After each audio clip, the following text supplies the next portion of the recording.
तो previous class में ray optics जब स्टार्ट किया था कुछ इम्पोर्टेंट पॉइंट्स बताया था और फिर लॉज ऑफ रिफ्लेक्शन पे हम लोग आ गए थे। Just a minute.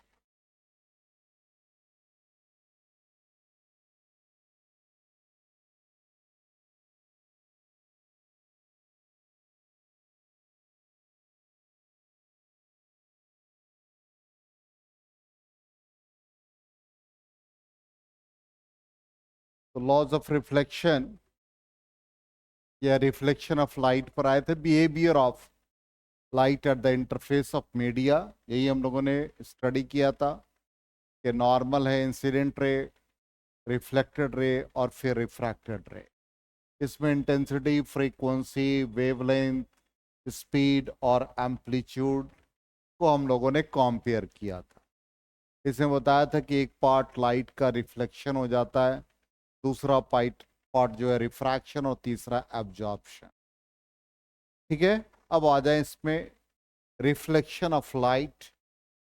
तो ऑलरेडी हम लोग रिफ्लेक्शन पहले भी पढ़ चुके हैं क्लास 10th वगैरह में, रिफ्लेक्शन ऑफ लाइट के बारे में कि लाइट जब सेम मीडियम में बैक हो जाता है तो उसको हम लोग रिफ्लेक्शन कहते हैं। तो सिंपली बीम ऑफ लाइट किसी पॉलिश सरफेस पे या इंटरफेस पर स्ट्राइक करता है, is throne back in the same medium और उस घटना को हम लोग रिफ्लेक्शन कहते हैं। तो जैसे यहाँ से रे ऑफ लाइट इंटर किया और फिर ये रिफ्लेक्ट हो गया और दोनों के बीच का एंगल नॉर्मल के साथ ड्रॉ करते तो angle of incidence angle of reflection के बराबर होता है। तो यही रिफ्लेक्शन के लॉ बन जाते हैं। इसलिए यहाँ पर बेसिकली दो हम लोग कहते हैं, इंसिडेंट रे, रिफ्लेक्टेड रे एंड नॉर्मल, सारे एक प्लेन में लाई करते हैं। तो दे आर को प्लानर, सेम प्लेन में लाई कर रहा है।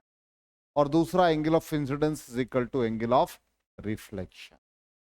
ठीक है, तो ये दो हमारा बन जाता है। अब इसमें क्या होता है कि जब रिफ्लेक्शन डेंसर मीडियम से होता है तो फेज में चेंजेस होता है और वो फेज चेंज पाई का होता है और पाथ लेंथ λ/2 होता है।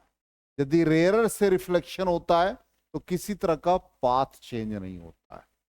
इसका मीनिंग क्या है? इसका मीनिंग ये कहता है कि यहां से जैसे मान लो कि सिंपली एक रे ऑफ लाइट ऐसे इंसिडेंट हुआ और ये रिफ्लेक्ट हो गया सेम मीडियम में, तो दोनों के बीच का फेज डिफरेंस कितना बना? 180 डिग्री का बना। इसलिए यहां पर क्या कहते हैं, फेज कितना चेंज हो गया? 180 का। और फेज डिफरेंस और पाथ डिफरेंस में ये रिलेशन होता है, phase difference 2π/λ into path difference. तो यहां पर फेज डिफरेंस कितना हो गया? 180 का। तो 2π/λ इनटू डेल्टा एक्स, पाई पाई कट गया तो कितना आ गया डेल्टा एक्स? λ/2। इसलिए पाथ लेंथ कितना बन गया? λ/2 या फेज डिफरेंस कितना? पाई। जब मीडियम कैसा हो? डेंसर।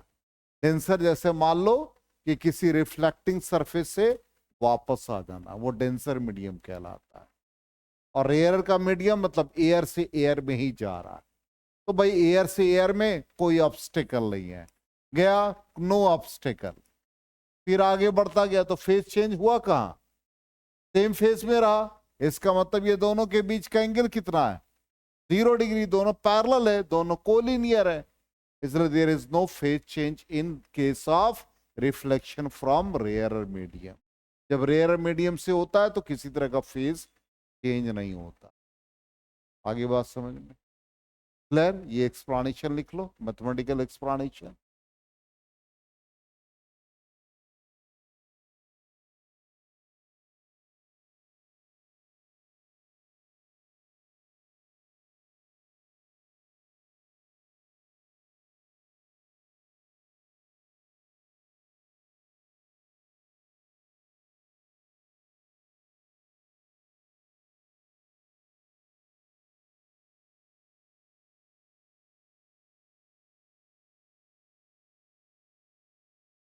अब देखो नेक्स्ट पार्ट, बड़ा इंपॉर्टेंट पार्ट है। नेक्स्ट पार्ट कहता है कि लॉज ऑफ रिफ्लेक्शन। तो जो ऑलरेडी हमने पढ़ा है वही है laws of reflection. Incident ray, reflected ray, normal, all lie in the same plane और कोप्लेनर। दूसरा angle of incidence angle of reflection के बराबर, दोनों केस में लिखा है। ठीक है। अब यहां पर एक सबसे इंपॉर्टेंट पार्ट है कि वेक्टर फॉर्म में हम लोग लॉज ऑफ रिफ्लेक्शन को ऐसे लिखते। ये थोड़ा सा कॉम्प्लिकेटेड है, नजर भी आ रहा है, ये आपको ऑप्शन में मिलेगा। तो देखिए कैसे बनता है, बहुत इजी है, ध्यान दोगे। इंसिडेंट रे को हम लोग यूनिट वेक्टर ई कैप से लिख रहे हैं, नॉर्मल को एन कैप, रिफ्लेक्टेड रे को आर कैप। अब वेक्टर का रूल कहता है कि जब भी कंपोनेंट निकालना हो, या तो दोनों वेक्टर टर्मिनेट कर रहा हो या दोनों इनिशिएट कर रहा हो। यहां तो ये टर्मिनेट कर रहा है, तो रिजल्टेंट निकालने में दिक्कत आएगी। इसलिए हम लोग क्या करें, इसके डायरेक्शन को जब बदल देंगे तो ये नेगेटिव वेक्टर हो जाएगा। ये आर कैप ऐसे ही रहा, और ये नॉर्मल एन कैप ऐसे रहा। ये एंगल थीटा हो गया, ये भी थीटा। अब एक जगह से दो वेक्टर ओरिजिनेट हो रहा है, तो ये रिजल्टेंट क्या बनेगा? यदि हम इसको पैरेललोग्राम फॉर्म कर दें तो डायगोनल इसका रिजल्टेंट बन जाएगा। Just know. अब इसका मतलब इसका कंपोनेंट यदि हम इधर लेंगे तो इसका मतलब क्या, इसका मैग्नीट्यूड माइनस ई कैप का मैग्नीट्यूड लोगे तो ये 1 होगा, इसका भी मैग्नीट्यूड लोगे तो 1 होगा। इसका मतलब इसका कंपोनेंट इधर 1 cos थीटा, इसका भी कंपोनेंट इधर 1 cos थीटा, इसका मतलब ये 2 cos थीटा हो गया। अब इसका जो रिजल्टेंट बना वो किसके बराबर हुआ? Minus e cap plus r cap. ये रिजल्टेंट बन गया। इट मींस हम लोग इसको लिख सकते हैं r cap minus e cap is equal to 2 cos theta. अब ये r cap minus e cap 2 cos theta, किधर 2 cos थीटा लग रहा है? एन कैप के अलोंग। तो यहां जब मॉडुलस हटा दिया तो ये वेक्टर फॉर्म में आ गया, तो 2 cos थीटा को भी तो वेक्टर फॉर्म में लिखना होगा। तो 2 cos थीटा का डायरेक्शन में कौन है? N cap. ये वैल्यू हो गया। अब देखो यहां पर इन दोनों को फिर से हम, इधर क्या लिखा है? माइनस ई कैप, इधर क्या लिखा है? N cap. ये कितना एंगल है? थीटा। अब इन दोनों का डॉट प्रोडक्ट ले लो, क्या होगा? ए बी कॉस थीटा, तो 1 into 1 cos theta, magnitude of a magnitude of b cos theta, तो माइनस ई कैप का मैग्नीट्यूड 1, आर कैप का magnitude 1 into cos theta, minus e cap dot N cap is equal to cos theta. 2 से दोनों तरफ multiply कर दो तो ये 2 हो गया, ये क्या हो गया? 2 cos थीटा। इसका मतलब 2 cos थीटा को क्या लिख सकते हो? Minus 2 E cap dot N cap इसमें ये वैल्यू डाल दो, क्या बना ये, R minus C cap is equal to 2 cos theta का वैल्यू बताओ कितना है, -2 E dot N multiplied by N cap, तो R cap is equal to E cap -2 E dot N multiplied by N. ये वेक्टर फॉर्म है।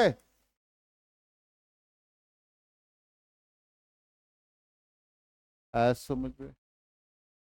तो reasoning नहीं, answer याद रखना। ये vector form of laws of reflection है ये। क्लियर? नोट कीजिए।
हो गया?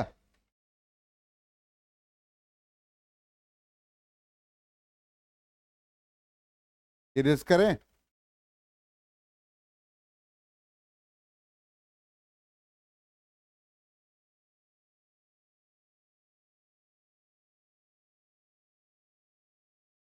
अब आ जाए नेक्स्ट पार्ट, बहुत इजी है। अब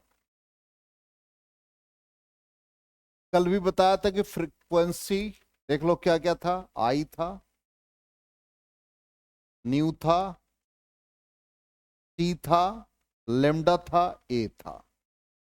reflection of frequency speed wavelength remain unchanged, ये सब याद रहना चाहिए। अब दो तरह का रिफ्लेक्शन होता है, रेगुलर रिफ्लेक्शन मतलब लॉज ऑफ रिफ्लेक्शन को हर पॉइंट पर ओबे करेगा।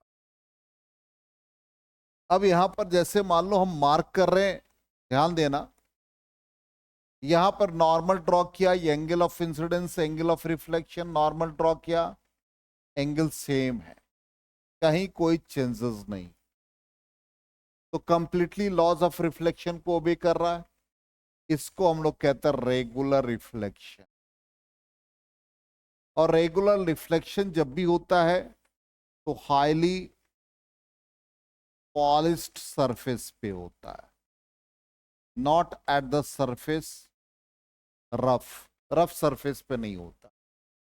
जैसे यहां पर डिफ्यूज्ड रिफ्लेक्शन को हम लोग इरेगुलर रिफ्लेक्शन भी कहते हैं, इरेगुलर।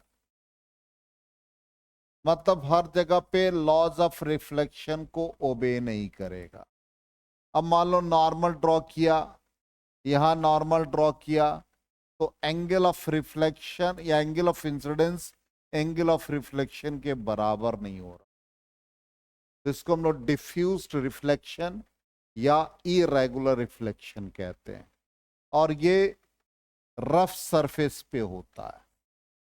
इसलिए हम लोग जब भी न्यूज़पेपर पढ़ते हैं तो न्यूज़पेपर में जो रीडर है उसी के पास रिफ्लेक्शन होता है और वहीं पर आप उसको पढ़ सकते हो। बगल वाला चाहे पढ़ना तो नहीं पढ़ पाता है, लेकिन एक अच्छी बुक हो, अच्छी पब्लिशिंग बुक हो या बहुत अच्छे पेपर हो तो उसका रिफ्लेक्शन बहुत दूर तक होता है। रेगुलर रिफ्लेक्शन होता, पॉलिश सरफेस है तो उस बुक को अगल बगल में भी 2-3 लोग पढ़ सकते हैं। तो जब भी पॉलिश सरफेस होगा तो रेगुलर रिफ्लेक्शन होगा, लॉज ऑफ रिफ्लेक्शन को ओबे करेगा, और जहां पर रफ सरफेस है वहां पे डिफ्यूज और इरेगुलर रिफ्लेक्शन होता है।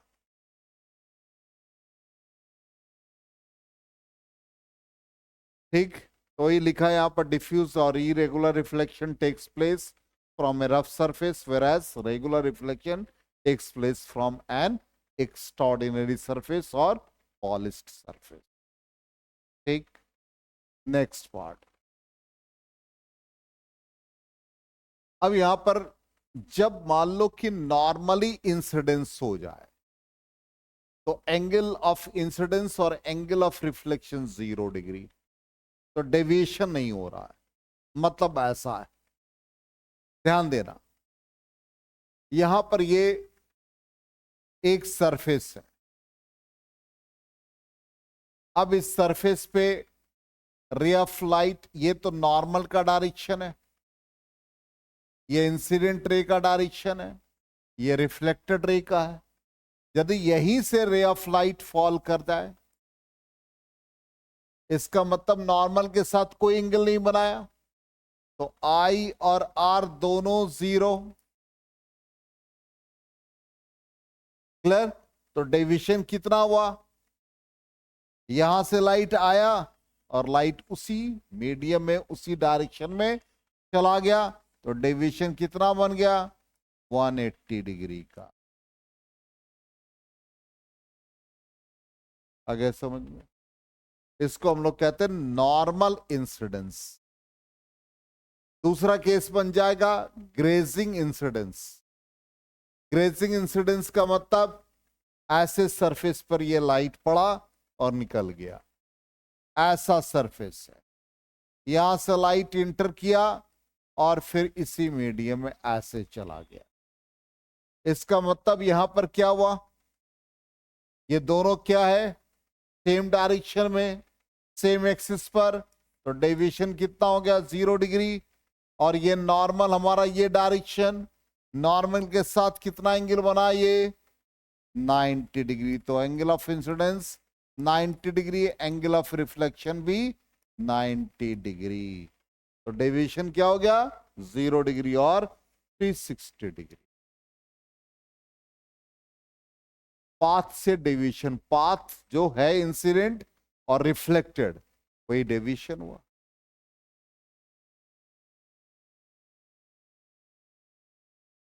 चलो नेक्स्ट आ जाओ। अब यहां पर डेविएशन प्रोड्यूस्ड इन रिफ्लेक्शन, कितना डेविएशन हो रहा है इसको हम लोग निकाल सकते हैं। तो डेविएशन निकालने का तरीका क्या है, जैसे ये समझ लो तुम्हारा इंटरफेस है, ध्यान दोगे, ये तुम्हारा नॉर्मल है, रे ऑफ लाइट इंटर किया, angle of incidence, angle of reflection, reflection नहीं होता तो इस पाथ को फॉलो करता, जस्ट नो, इसको मिला दो, यही तुम्हारा डेविएशन बताएगा। ठीक, तो ये डेविएशन तुम यहां से ले लो ऐसे, इसको हम डेल्टा 1 मान लेते हैं। अब तीनों का सम बताओ, I plus R, delta one 180 degree के बराबर हुआ, तो डेल्टा वन कितना आ जाएगा? 180 degree minus I plus R, I और आर दोनों इक्वल, इसको थीटा एज्यूम कर लो, तो 180 डिग्री माइनस 2 थीटा। चलो क्लियर। अब यदि हम इसको डेल्टा टू यदि मान लेते हैं, तो एक तो ये हो गया डेल्टा वन, लिख लो पहले इसको,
हो गया, नोट कर लिया।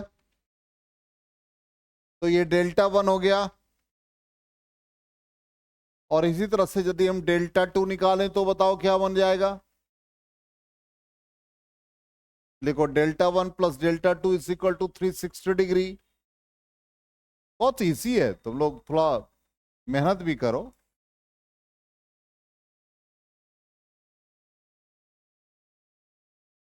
तो delta two is equal to 360 degree, delta one का वैल्यू कितना है? माइनस 2 थीटा, कितना आ गया? 180 डिग्री प्लस 2 थीटा। तो डेल्टा टू कैसे लेंगे? यहां पर जो हम लोगों ने डेल्टा वन निकाला, अब ये यहां से ले लेंगे डेल्टा टू। आया समझ में? लिख लो डेल्टा टू का वैल्यू।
हो गया,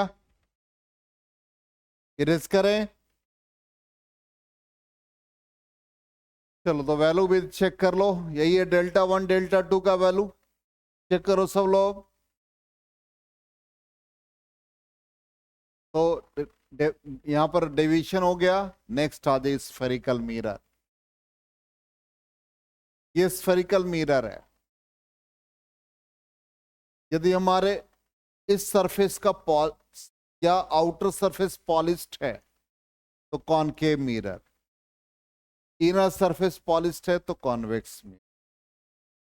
कॉनकेव मिरर को हम लोग, मतलब कॉनकेव मिरर को कन्वर्जेंट मिरर भी कहते हैं, कि जितने भी रे ऑफ लाइट इंटर करते हैं वो जाकर फोकस हो जाता है,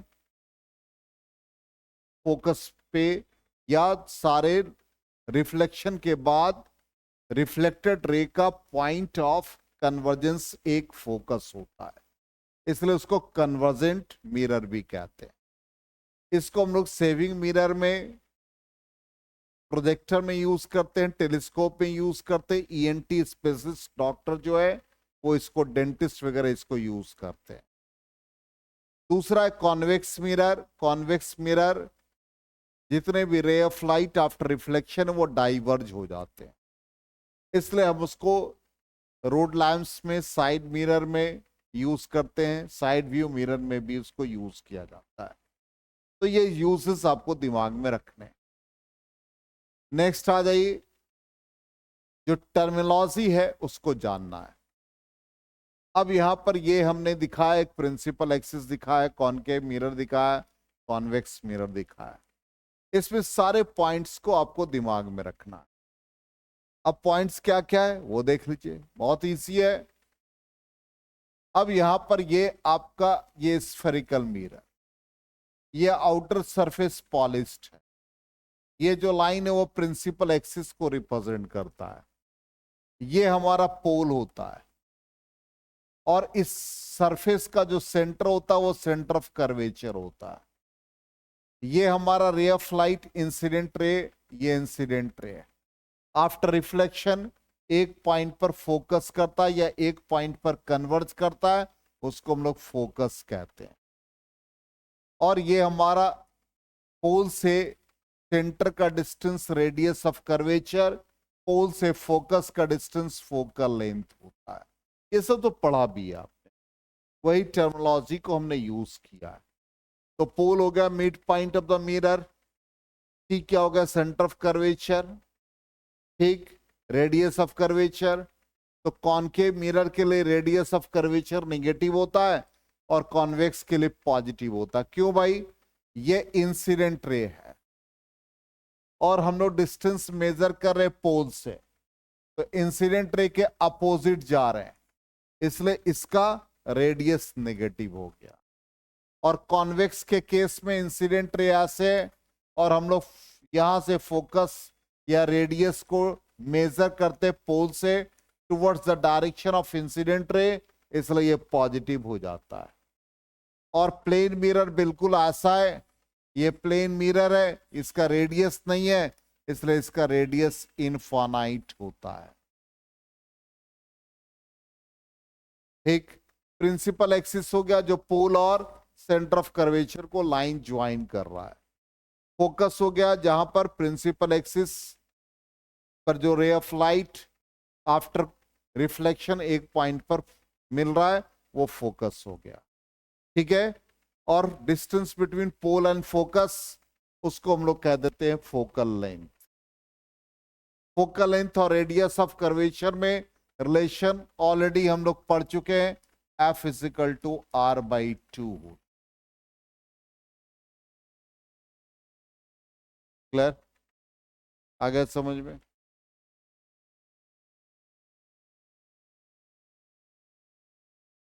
चलो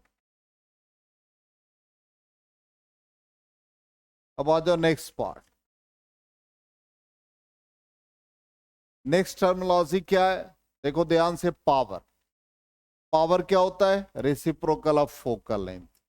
पावर का मतलब होता है एबिलिटी टू कन्वर्ज और डाइवर्ज एट ए पॉइंट, उसको पावर कहते हैं। उसको मेजर करते हैं, मेजरमेंट होता है रेसिप्रोकल ऑफ फोकल लेंथ से। अपर्चर, ये बहुत इंपॉर्टेंट पार्ट है, और फोकल प्लेन। अब देखो यहां पर अपर्चर कैसे, हम लोग एक पेन के कलर, हाँ ठीक है, कलर वैसा ही। ये देखो ध्यान से, ये स्फेरिकल मिरर है, ये हमारा पॉलिशिंग सरफेस यहां से यहां तक। तो इस लाइन को जब मिलाते हैं तो ये इफेक्टिव डायमीटर होता है। इस इफेक्टिव डायमीटर को ही हम अपर्चर कहते हैं। और इंटेंसिटी ऑफ लाइट, इस अपर्चर को हम ए से रिप्रेजेंट करेंगे। तो intensity of light directly proportional to square of the aperture होता है। अब यहां पर ये सारी चीजें आपको जाननी भी चाहिए। तो ये हमारा लीनियर अपर्चर को रिप्रेजेंट करता है। यदि इसका साइज छोटा हो जाए, मान लो ऐसा है, तो ये अपर्चर हो जाएगा। क्लियर? अब यहां पर इसका जो सेंटर है वो ये है। तो सेंटर से इसको ज्वाइन कर दो तो जो एंगल फॉर्म करता है इसको एंगुलर अपर्चर कहते हैं।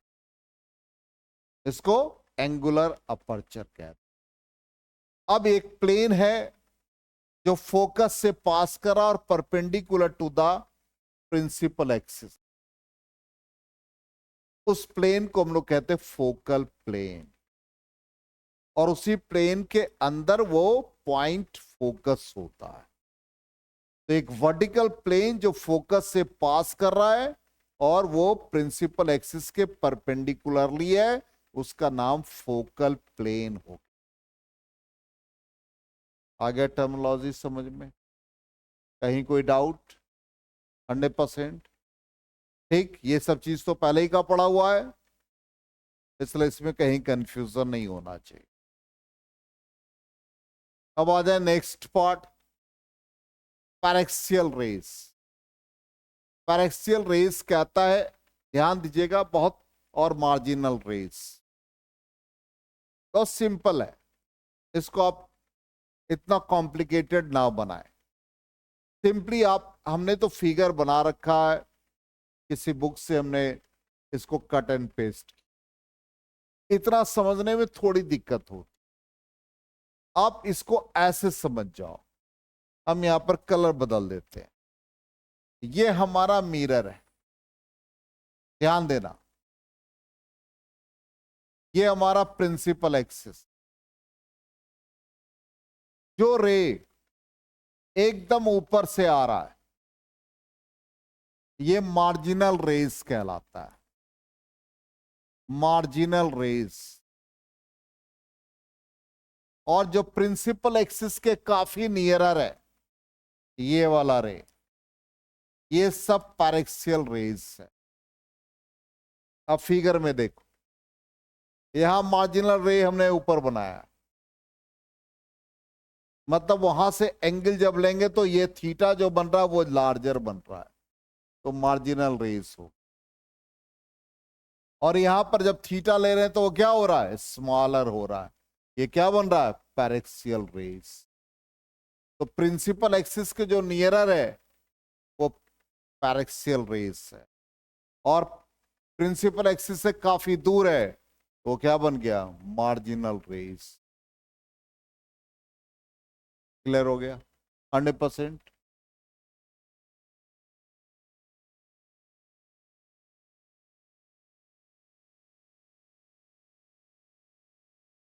चलिए अब आ जाए साइन कन्वेंशन। ये हमारा मिरर का पोजीशन है।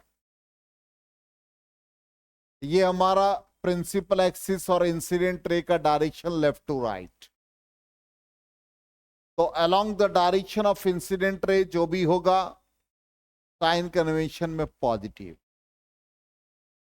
above the principal axis sign convention positive, below the principal axis sign convention negative, opposite to the principal axis sign convention negative।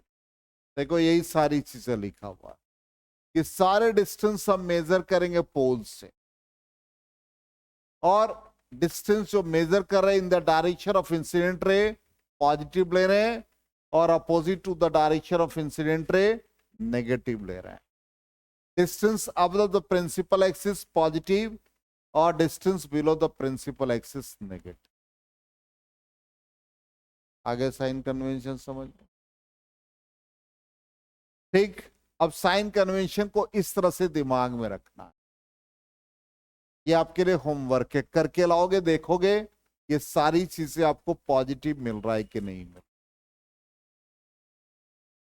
ठीक है। कौन कौन से क्वांटिटी पॉजिटिव मिल रहे हैं, कौन कौन से क्वांटिटी नेगेटिव मिल, ये बना करके लाइए। क्लियर हो गया, आई बात समझ में कि नहीं? अब आ जाए यहां पर रियल और वर्चुअल इमेजेस। रियल इमेज समझते, इमेज ऑब्जेक्ट का मतलब समझते हैं, point of intersection of incident रे, उसको कहते हैं object. A point of intersection of reflected ray image बनता। ऑब्जेक्ट है, देखो, point of intersection of incident beam, point object. और इसी तरह से रियल ऑब्जेक्ट। रियल ऑब्जेक्ट का मतलब क्या हुआ, यहां से रे ऑफ लाइट निकल रहे हैं, ये रियल ऑब्जेक्ट क्या। क्लियर? नेक्स्ट आ जाइए, ये क्या कहलाएगा, एपीएस टू कन्वर्ज, उसको क्या कहेंगे, वर्चुअल ऑब्जेक्ट। रियल ऑब्जेक्ट का मतलब क्या हुआ, ये समझ लेना कि वहां से really point of intersection of incident रे, इसका मतलब क्या हुआ, वहां से इंसिडेंट रे निकल रहे हैं, एक तरह से ये। और जहां पे लग रहा, महसूस हो रहा है कि after reflection ray of light मिलेंगे, वो वर्चुअल ऑब्जेक्ट हो। देखो डॉटेड लाइन है, appears to converge, not exactly converge, appears to converge, वो क्या बन जाएगा, वर्चुअल ऑब्जेक्ट। ठीक, इसका मतलब इंसिडेंट वेव इज, या incident beam is converging, then its intersection point is called virtual object. ठीक है, चलो नेक्स्ट आ जाओ। इमेज क्या बताया, रिफ्लेक्शन और रिफ्रैक्शन के बाद जो मिल रहे हैं वो क्या बन रहा है, इमेज बन रहा है। रियल क्या होगा, एग्जैक्टली कन्वर्ज। और वर्चुअल इमेज क्या होगा, एपीएस टू डाइवर्ज।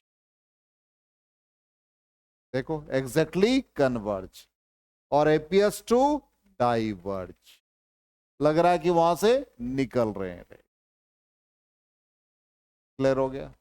ये इसलिए हमने अलग अलग ब्रेक करके एक एक पॉइंट को यहां पर कोशिश किया समझाने का।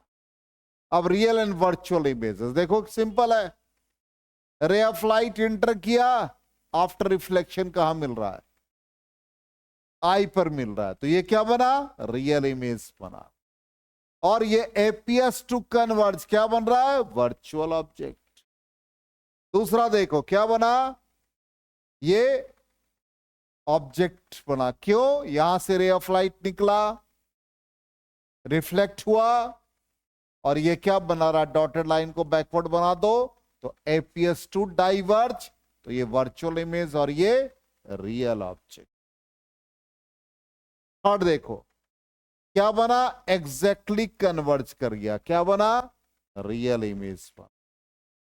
नेक्स्ट आ जाओ, क्या बना, यहां से रे ऑफ लाइट इंटर किया और रिफ्लेक्ट बैक हो गया, तो एपीएस टू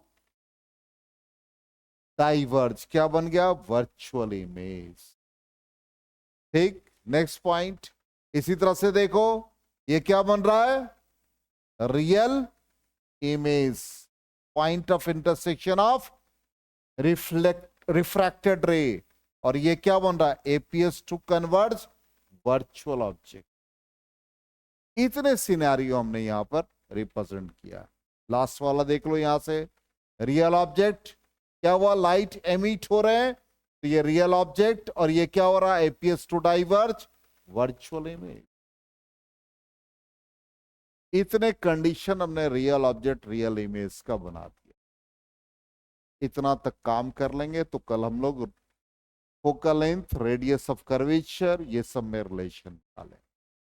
ये सब बेसिक है, इससे ऐसा नहीं कि कोई क्वेश्चन आ रहा। ये यदि बेसिक हम नहीं समझेंगे तो हमको रे ऑप्टिक्स समझ में नहीं आए। चलिए इतना तक करेंगे आप लोग काम।